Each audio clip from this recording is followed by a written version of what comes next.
ini saya akan menjelaskan tentang penelitian kualitatif, yaitu penelitian kualitatif adalah penelitian yang digunakan untuk meneliti pada kondisi objek alamiah di mana peneliti merupakan instrumen kunci. Penelitian ini juga bermaksud untuk memahami fenomena tentang apa yang dialami oleh subjek penelitian, misalnya perilaku, persepsi, motivasi, tindakan, dan lain-lainnya. Menurut Saryono 2010, penelitian kualitatif merupakan penelitian yang digunakan untuk menyelidiki, menemukan, menggambarkan, dan menjelaskan kualitas atau keistimewaan dari pengaruh sosial yang tidak dapat dijelaskan, diukur, atau digambarkan melalui pendekatan kuantitatif. Terdapat komponen-komponen penelitian kualitatif, di mana ada 3, yaitu yang pertama ada data yang datang dari berbagai sumber. Wawancara dan observasi merupakan sumber-sumber yang paling umum digunakan. Dan yang kedua, dalam penelitian kualitatif terdiri atas prosedur-prosedur analisis atau interpretasi yang berbeda dan digunakan untuk sampai pada temuan atau teori. Yang ketiga, yaitu laporan tertulis dan verbal. Hal ini bisa ditunjukkan dalam jurnal-jurnal atau konferensi ilmiah, serta mengambil bentuk-bentuk yang beragam, tergantung pada audiens dan aspek temuan teori yang ditunjukkan. Selanjutnya, terdapat karakteristik penelitian kualitatif, yaitu di mana karakteristik penelitian kualitatif menggunakan pola pikir induktif. Metode kualitatif sering digunakan untuk menghasilkan ground theory, yaitu teori yang timbul dari data, bukan dari hipotesis, seperti dalam metode kuantitatif.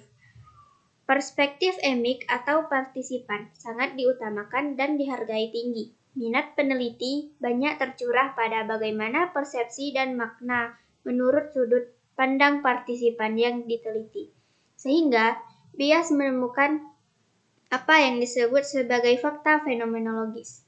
Peneliti jenis kualitatif tidak menggunakan rancangan penelitian yang baku. Rancangan penelitian berkembang selama proses penelitian. Data dilakukan atas dasar prinsip fenomenologis, yaitu dengan memahami secara mendalam gejala atau fenomena yang dihadapi. Peneliti berfungsi pula sebagai alat pengumpul data yang sehingga keberadaannya tidak terpisahkan dengan apa yang diteliti.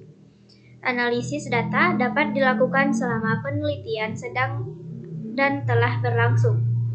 Hasil penelitian berupa deskripsi atau interpretasi dalam konteks waktu serta situasi tertentu. Penelitian jenis kualitatif disebut juga penelitian alamiah atau inquiry naturalistik. Penelitian jenis kualitatif disebut juga penelitian alamiah atau inquiry naturalistik. Ada beberapa jenis penelitian kualitatif, yaitu antara lainnya case study research, historical research, grounded theory methodology, fenomenologi, etnometodologi, dan etnografi. Yang pertama, studi kasus atau case studies, yaitu dalam penelitian ini akan dapat diungkapkan gambaran yang mendalam dan mendetail tentang situasi atau objek. Kasus yang akan diteliti dapat berupa satu orang, keluarga, atau peristiwa. Kelompok lain yang cukup terbatas sehingga peneliti dapat menghayati, memahami, dan mengerti bagaimana objek itu beroperasi atau berfungsi dalam latar alami yang sebenarnya.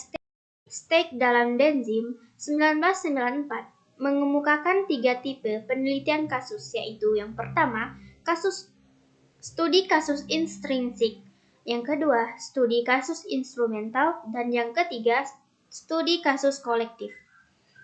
Grounded theory metodologi, yaitu suatu metodologi umum untuk mengembangkan teori melalui penelitian kualitatif yang dilakukan secara sistematis dan mendasar. Adapun kelemahan dan keuntungan penelitian historis, yaitu problem atau masalah dinyatakan terlalu luas. Yang kedua, kecenderungan menggunakan cara yang mudah dengan mengambil data dari sumber kedua. Kondisi ini akan membawa hasil yang kurang tepat.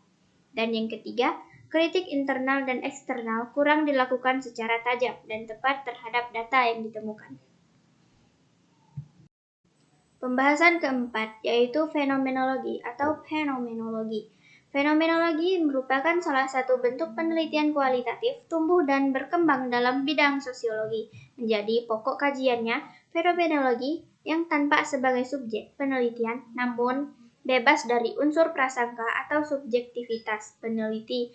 Peneliti berupaya seoptimal mungkin meredukasi dan melanjutkan dengan etnometodologi, di mana etnometodologi merupakan salah satu strategi penemuan dan dalam penelitian kualitatif dalam bidang sosiologi pada awalnya yang mencoba mempelajari bagaimana perilaku sosial dapat digambarkan sebagaimana adanya.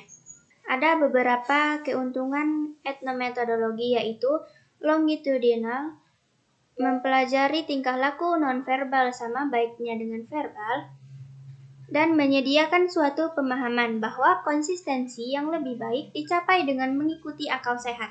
Di samping memiliki keuntungan, tipe penelitian ini juga memiliki kekurangan, yaitu produk etnometodologi tidak baik dipilih dan digunakan jika seseorang tertarik untuk mempelajari beberapa produk sosial sekaligus, karena tipe ini lebih menekankan kepada proses interaksi sosial dan kurang cocok digunakan untuk mempelajari skala yang lebih luas, seperti penarikan sampel dan populasi dalam penelitian kualitatif. Yang keenam yaitu etnografi. Penelitian etnografi merupakan penelitian ilmu sosial dan cocok digunakan untuk mengetahui bagaimana, apabila, dan mengapa orang berkelakuan seperti itu pada saat mereka berinteraksi dengan orang lain dalam suatu setting atau situasi tertentu, umpamanya interaksi sosial, dan memahami sesuatu fenomena yang terjadi dalam setting kejadian yang alami. Dilanjutkan dengan inquiry naturalistik, di mana inquiry naturalistik adalah penelitian yang menggunakan pendekatan kualitatif, sesuai dengan salah satu karakteristik penelitian kualitatif yaitu untuk mengekspor sebuah permasalahan atau fenomena sosial dan mengembangkan pemahaman yang spesifik dari suatu fenomena. Peneliti berusaha mengekspor dan mengembangkan pemahaman terhadap upaya peningkatan environmental literasi yang digunakan di sekolah. Adapun masalah dalam penelitian kualitatif yaitu dalam melakukan penelitian, pertama-tama peneliti perlu mengidentifikasi topik penelitian. Topik penelitian merupakan persoalan-persoalan atau masalah-masalah penelitian yang perlu diteliti. Mengidentifikasi masalah penelitian merupakan kegiatan melakukan spesifikasi persoalan-persoalan yang ada untuk diteliti, mengembangkan dasar-dasar kebenaran dan untuk melakukan penelitian tersebut. Perbedaan topik masalah, tujuan, dan rumusan masalah yaitu topik, cakupan topik penelitian lebih luas, misalnya kepemilikan senjata di sekolah. Masalah penelitian atau research problem lebih spesifik daripada topik, misalnya peningkatan kekerasan di sekolah karena diduga ada kaitannya dengan kepemilikan senjata. Dan tujuan penelitian, purpose statement, merupakan hal yang ingin dicapai dari penelitian tersebut untuk mengatasi masalah penelitian. Tujuan penelitian berkaitan dengan topik pemikiran senjata di sekolah. Ini dapat dibuat lebih dari satu. Dan yang terakhir yaitu rumusan masalah penelitian atau research question. Bertujuan mempersempit tujuan penelitian dan perlu dirumuskan dalam sebuah kalimat tanya agar dapat dijawab oleh peneliti berdasarkan data penelitiannya. Adapun prasyarat untuk meneliti masalah penelitian, yaitu yang pertama, peneliti mendalami sebuah masalah penelitian. Jika masalah penelitian tersebut dapat menutup gap yang ada dalam literatur atau masalah kepenelitian tersebut belum banyak diteliti sebelumnya. Dan yang kedua, peneliti mendalami sebuah masalah penelitian jika masalah penelitian tersebut mereplikasi ke ilmu pengetahuan yang ada di sebelumnya.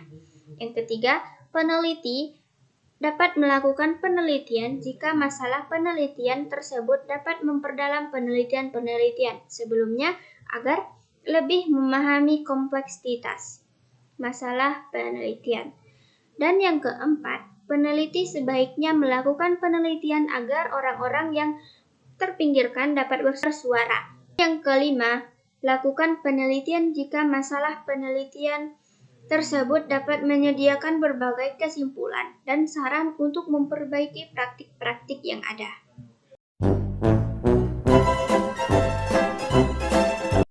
Metodologi peneliti dan tepat terdapat dalam bentuk belum banyak penelitian orang membangun teori secara induktif strategi penemuan dan dalam penelitian